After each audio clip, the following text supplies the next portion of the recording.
Hello friends, एक बार फिर आप सभी का स्वागत है आपके अपने यूट्यूब चैनल स्टार एजुकेशन में। आज की वीडियो में हम क्लास 11th की मैथमेटिक्स के हाफ ईयरली एग्ज़ाम का सॉल्यूशन देखने वाले हैं, जो आज आपका पेपर हुआ है। तो पूरा सॉल्यूशन देखने के लिए आप वीडियो में शुरू से लेकर अंत तक बने रहें, और यदि वीडियो पसंद आए तो वीडियो को लाइक ज़रूर करें, और यदि आप हमारे चैनल को सब्सक्राइब कर लें, क्योंकि इस चैनल का मोटिव सिर्फ इतना ही है कि एमपी बोर्ड के बच्चों के लिए तैयारी करवाई जाए। तो आप हमारे चैनल से जुड़कर अच्छी से अच्छी तैयारी कर सकते हैं। अभी फरवरी में आपके वार्षिक पेपर हैं, तो आप इस चैनल के माध्यम से पढ़ाई करके अच्छे नंबर ला सकते हैं। तो आइए स्टार्ट करते हैं आज का हमारा वीडियो। तो क्वेश्चन नंबर फर्स्ट में लिखा है सही विकल्प का चयन कीजिए। तो पहला है यदि a बराबर 1 2 3 और b बराबर 3 4 5 तब इनमें से कौन सही है। तो यदि हम पहला देखें तो a संघ b बराबर 1, संघ में सबको मिला के लिखते हैं तो गलत है। दूसरा a संघ b बराबर 5 तो गलत है। a संघ सर्वनिष्ठ दिए हैं ये, a सर्वनिष्ठ b गलत है क्योंकि दोनों में कॉमन नहीं है। a सर्वनिष्ठ y गलत है। a सर्वनिष्ठ b बराबर 3, हाँ 3 इसमें भी है और 3 इसमें भी है, तो ये इसका राइट हो जाएगा। ठीक, तो ऑप्शन नंबर सी इसका राइट हो जाएगा। अगला है सेकंड, लिखा है कि फलन y बराबर एफ एक्स बराबर सी, तो निम्न में से कौन सा फलन है। तो यह एक अचर फलन है, कांस्टेंट फलन होता है एफ एक्स बराबर सी। अगला है सम्मिश्र संख्या i का मान क्या होगा। तो करणी में -1 होता है। ठीक, यह एक अधिकल्पित मान होता है। अगला है आसमी का 5x - 3 बड़ा बराबर 0 का हल क्या होगा। तो इसको हम जब हल करेंगे तो इसका आंसर आएगा 3/5 से अनंत तक, और इसको बड़े ब्रैकेट में लिखेंगे और अनंत आ जाएगा छोटे ब्रैकेट में, यानी ऑप्शन नंबर सी इसका राइट आंसर हो जाएगा। ठीक, आगे देखते हैं। लिखा है limit x tends to 0 sin x/x का मान कितना होगा। तो 1 हो जाएगा। अगला है x अक्ष पर स्थित बिंदु के निर्देशांक। तो x अक्ष पर देखेंगे तो x का मान तो रहेगा, लेकिन बाकी दो निर्देशांक 0 रहेंगे, तो ऑप्शन नंबर बी राइट हो जाएगा। आगे देखते हैं क्वेश्चन नंबर सेकंड में रिक्त स्थानों की पूर्ति करना है। तो पहला है 2 तथा 8 का गुणोत्तर माध्य क्या होगा। तो गुणोत्तर माध्य में हम क्या करते हैं, जो भी संख्या दी उनका गुणा कर देते हैं करणी के अंदर। तो 2 गुणा 8 हो जाएगा 16, करणी 16 को बाहर निकालेंगे कितना आएगा 4, तो इसका राइट आंसर हो जाएगा 4।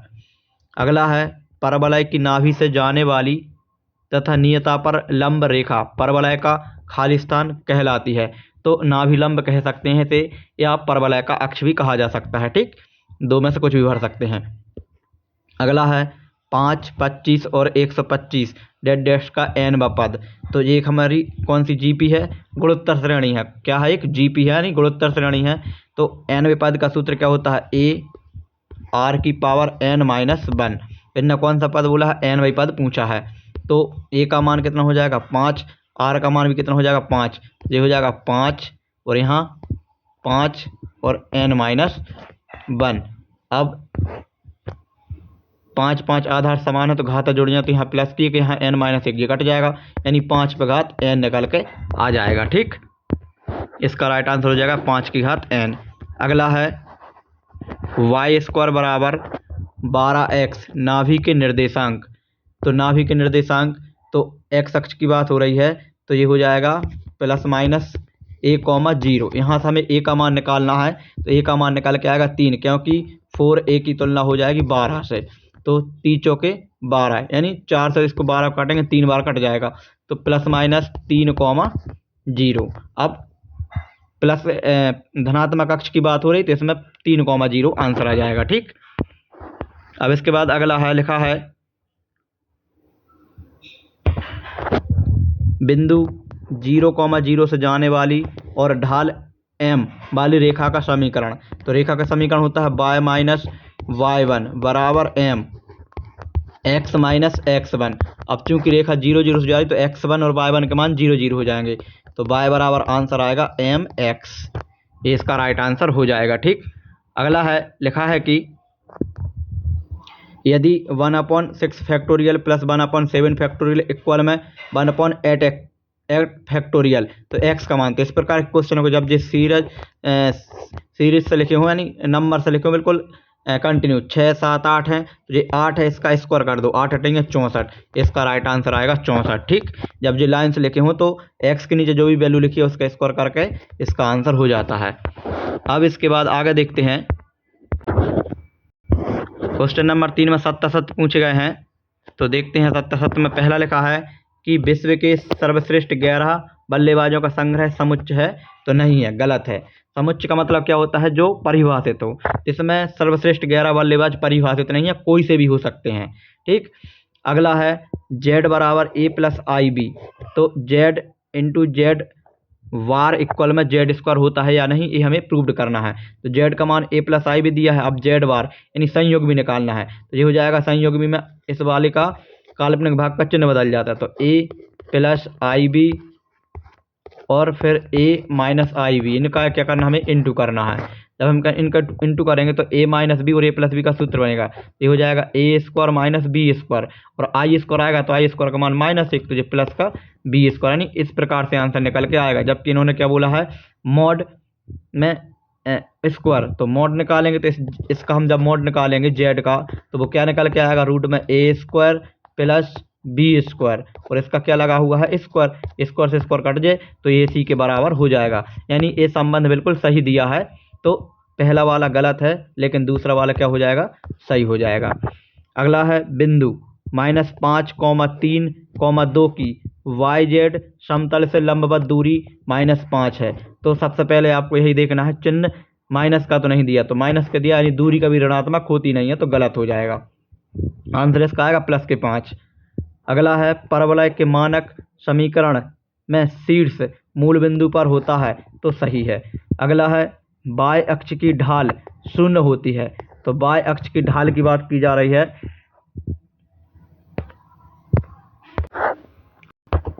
तो ये बिल्कुल सही है, बाय अक्ष की ढाल 0 होती है। ठीक, अगला है a प्लस बी की पावर n के प्रसार में पदों की संख्या n+1 होती है, तो सही है। अब आगे देखते हैं क्वेश्चन नंबर 4 में सही जोड़ियां दी गई हैं। तो पहला लिखा है sin 2a, तो sin 2a का राइट आंसर हो जाएगा f वाला a, इस पर नंबर 1 लिख लेंगे। फिर इसके बाद दूसरा दिया है सरल रेखा की ढाल, तो सरल रेखा की ढाल tan थीटा होती है, तो 2 हो जाएगा।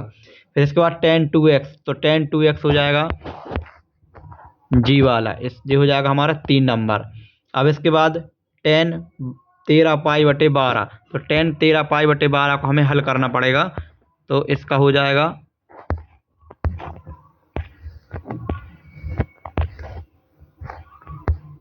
पहले हम नेक्स्ट देख लेते हैं, इसको हम हल करके भी देख रहे हैं।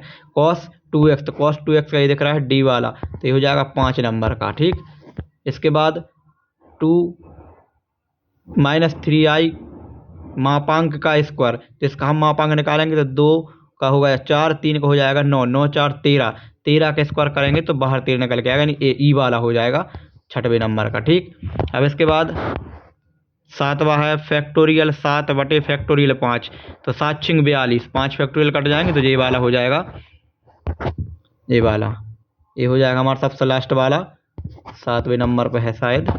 फिर इसके बाद में लास्ट एक ही बचा है, कौन सा, जो 13π/12, तो इसका आंसर हो जाएगा हमारा, कौन सा बच गया है, लास्ट एक रह गया है जी, फर्स्ट वाला, तो ये उसका राइट आंसर हो जाएगा। ठीक, अब इसके बाद नेक्स्ट देखते हैं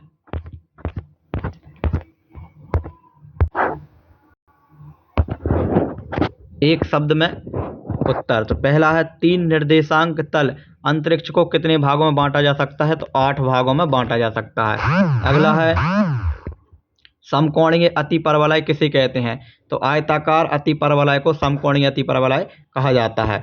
अगला है समांतर माध्य और गुणोत्तर माध्य के बीच संबंध, तो समांतर गुणोत्तर और हरात्मक माध्य में एक संबंध होता है, तो जी बराबर होता है करणी में समांतर माध्य को हम दर्शाएंगे ए से, और हरात्मक माध्य को दर्शाते हैं एच से, तो जी बराबर √a × h होता है। अगला है अनुक्रम से क्या तात्पर्य है, तो एक निश्चित क्रम में लिखी गई सीरीज को अनुक्रम कहा जाता है।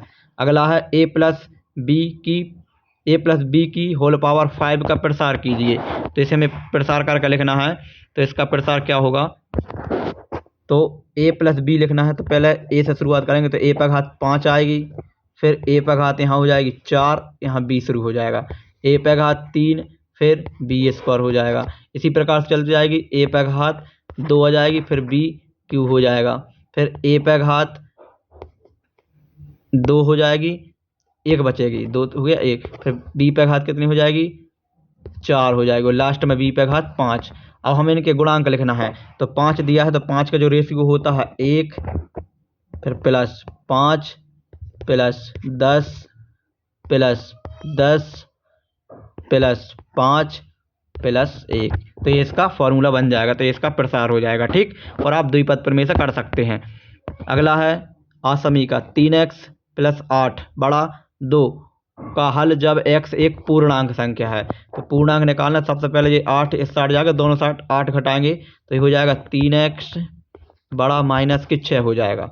अब हमें यहाँ से माइनस हटाना है या फिर यहाँ से 3 को हटाना है, तो 3 का डिवाइड करेंगे तो x बड़ा माइनस के 2, ये हो जाएगा माइनस के 2 कॉमा इन्फिनिटी, दोनों ब्रैकेट में लिखा जाएंगे, ठीक। इसके बाद अगला है कॉस माइनस 1710। तो सबसे पहले कॉस माइनस थीटा का सूत्र लगाएंगे, फिर उस 1710 को तोड़ लेना आप 360 इंटू करके, और जितने कम ज़्यादा पड़े तो वो यहाँ जोड़ घटा कर लेना, इसको आप हल कर सकते हैं, ठीक। तो ये हमारे 1 वर्ड सभी 1-1 नंबर वाले क्वेश्चन कंप्लीट होते हैं। यदि आपको वीडियो पसंद आया है तो वीडियो को लाइक ज़रूर करें।